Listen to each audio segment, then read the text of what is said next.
प्रधानमंत्री नरेंद्र मोदी के हैदराबाद के दौरे से, जहां उन्होंने स्टैच्यू ऑफ इक्वालिटी देश को समर्पित किया है। संत श्री रामानुजाचार्य की 216 फुट ऊंची एक प्रतिमा यानी कि स्टैच्यू ऑफ इक्वालिटी का पीएम मोदी ने आज अनावरण किया है। रामानुजाचार्य जी के सभी अनुयायियों को इस शुभ अवसर पर अनेक अनेक बधाई देता हूं।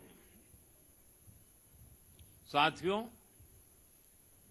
अभी मैं 108 दिव्य देशम मंदिरों के दर्शन करके आ रहा हूं। आलवार संतों ने जिन 108 दिव्य देशम मंदिरों का दर्शन पूरे भारत में भ्रमण करके किया था, कुछ वैसा ही सौभाग्य मुझे आज श्री रामानुजाचार्य जी की कृपा से यही मिल गया। मानवता के कल्याण का जो यज्ञ उन्होंने 11वीं शताब्दी में शुरू किया था, वही संकल्प यहां 12 दिनों तक विभिन्न अनुष्ठानों में दोहराया जा रहा है।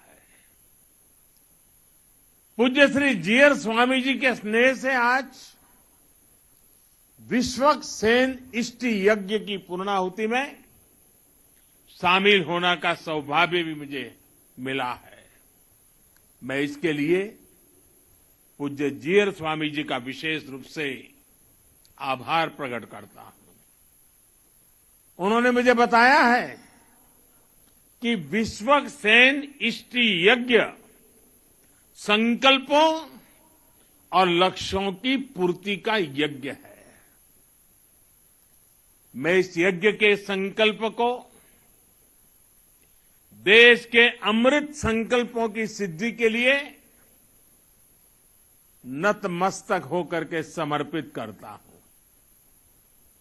इस यज्ञ का फल मैं अपने 130 करोड़ देशवासियों के सपनों की पूर्ति के लिए अर्पित करता हूं।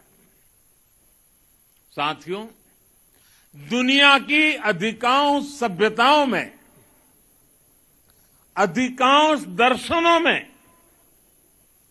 किसी विचार को या तो स्वीकार किया गया है या फिर उसका खंडन किया गया है। लेकिन भारत एक ऐसा देश है जिसके मनीषियों ने ज्ञान को खंडन, मंडन, स्वीकृति, अस्वीकृति इससे ऊपर ही उठा करके देखा। स्वयं उससे ऊपर उठे, दिव्य दृष्टि से उस विवाद को देखा। हमारे यहां अद्वैत भी है और द्वैत भी है, और इन द्वैत अद्वैत को समाहित करते हुए श्री रामानुजाचार्य जी का विशिष्टाद्वैत भी हमारे लिए प्रेरणा है। रामानुजाचार्य जी के ज्ञान की एक अलग भव्यता है। साधारण दृष्टि से जो विचार परस्पर विरोधाभासी लगते हैं, रामानुजाचार्य जी उन्हें बड़ी सहजता से एक सूत्र में पिरो देते हैं। उनके ज्ञान से, उनकी व्याख्या से सामान्य मानवी भी उससे जुड़ जाता है। आप देखिए, एक और रामानुजाचार्य जी के भाष्यों में ज्ञान की पराकाष्ठा है, तो दूसरी ओर वे भक्ति मार्ग के जनक भी हैं। एक और वो समृद्ध संन्यास परंपरा के संत भी हैं, और दूसरी ओर गीता भाष्य में कर्म के महत्व को भी अत्यंत उत्तम रूप में प्रस्तुत करते हैं। वो खुद भी अपना पूरा जीवन कर्म के लिए समर्पित करते रहे। रामानुजाचार्य जी ने संस्कृत ग्रंथों की भी रचना की और तमिल भाषा को भी भक्ति मार्ग में उतना ही महत्व दिया। आज भी रामानुज परंपरा के मंदिरों में थिरुप्पावाई के पाठ के बिना शायद ही कोई अनुष्ठान पूरा होता हो। साथियों, आज जब दुनिया में सामाजिक सुधारों की बात होती है, प्रगतिशीलता की बात होती है, तो माना जाता है कि सुधार जड़ों से दूर जाकर ही होगा।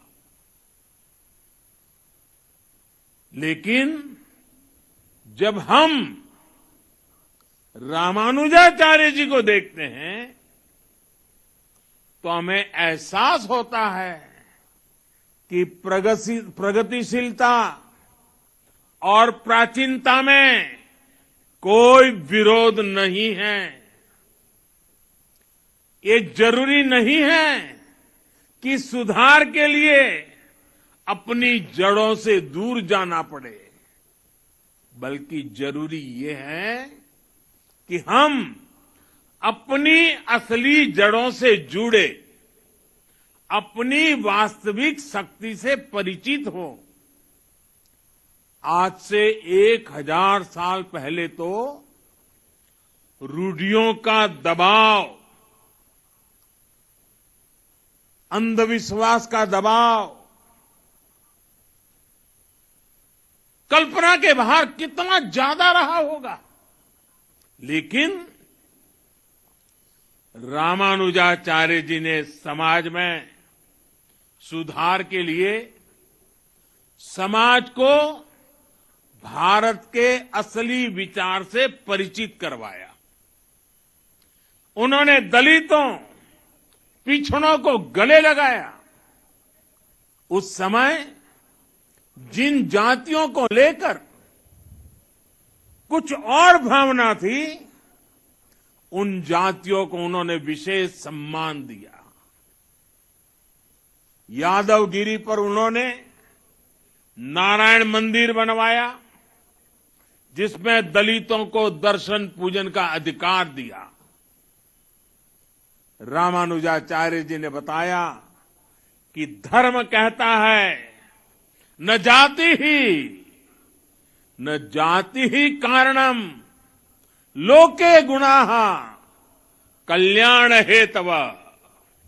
अर्थात संसार में जाति से नहीं, गुणों से कल्याण होता है।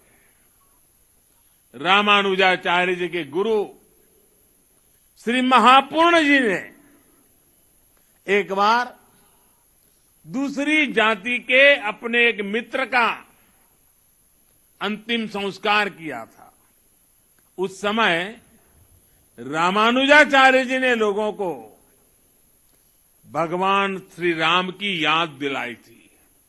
उन्होंने कहा कि अगर भगवान राम अपने हाथों से जटायु का अंतिम संस्कार कर सकते हैं, तो फिर भेदभाव वाली सोच का आधार धर्म कैसे हो सकता है? ये अपने आप में बहुत बड़ा संदेश है।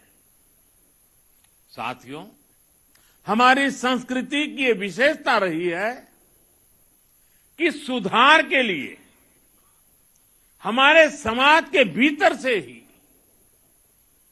लोग निकलते हैं। युगों से देखते आइए, समाज में जब भी कुछ बुराई के तत्व फैलने लगते हैं, कोई न कोई महापुरुष हमारी ही बीच में से पैदा होता है। और ये हजारों वर्षों का अनुभव है कि ऐसे सुधारकों को हमेशा उनके कालखंड में शायद स्वीकृति मिली हो या न मिली हो, चुनौतियां रही हो या न रही हो, संकट झेलने पड़े हो या न पड़े हो, विरोध भी सहना पड़ा हो, लेकिन उस विचार में, उस तत्व में उतनी ताकत रहती थी, उनका कन्विक्शन इतना जबरदस्त होता था कि वो समाज की बुराइयों के खिलाफ लड़ने के लिए अपनी पूरी शक्ति लगा देते थे। लेकिन जब समाज इसे समझ पाता है तो जिसका कभी विरोध होता है उसको स्वीकृति भी उतनी तेजी से मिलती है, सम्मान और आदर भी उतना ही मिलता है।